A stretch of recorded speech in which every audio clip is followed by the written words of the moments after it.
ito yung payo ko sa iyo bago ka mag-Muslim, unti-unti mo siyang tanggalin. O kung may bisyo ka, halimbawa naninigarilyo ka, tanggalin na natin yan. Kasi nga, ang pagpasok sa Islam, ganap na pagsunod, pagsuko at pagtalima sa kung ano ang iniutos ng dakilang tagapaglikha. So kapag sinabi ng Allah na ito ay bawal mong gawin, bawal mong kainin, sinabi ng propeta sallallahu alaihi wasallam, huwag mong gawin yung mga bagay na yan, yan yung tunay na pagsunod, pagsuko at pagtalima, at yan ay matatawag kang isang Muslim.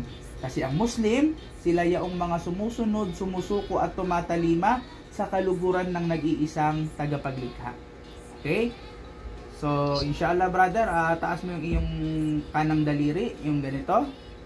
Okay? Sundan mo ako. Okay? So, i-Arabic ko muna at pagkaraan ay tatagalog ko ha. Okay, so ashhadu an la ilaha illa Allah wa ashhadu anna Muhammad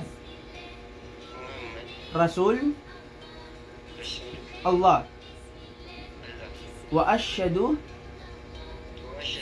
anna Isa Abdullahi wa Rasuluh. Ngayon ikaw ay ganap ng Muslim. So ngayon tatagalogin natin para mas lalo mong maunawaan. Ako ay sumasaksi na walang ibang Diyos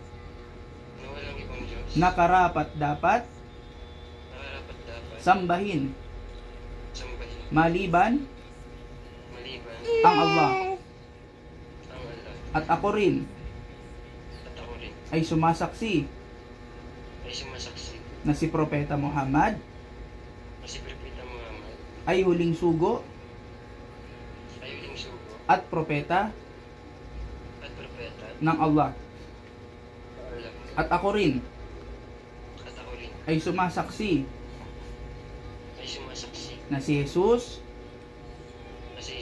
ay anak ni Maria, hindi siya Diyos, kundi isang sugo at propeta ng Allah. Masya Allah. So ngayon po brother ay Muslim na po kayo. Ganun lang po kadali ang pagpasok sa Islam. Ano po ang pakiramdam nyo ngayon brother na kayo ay Muslim na kayo?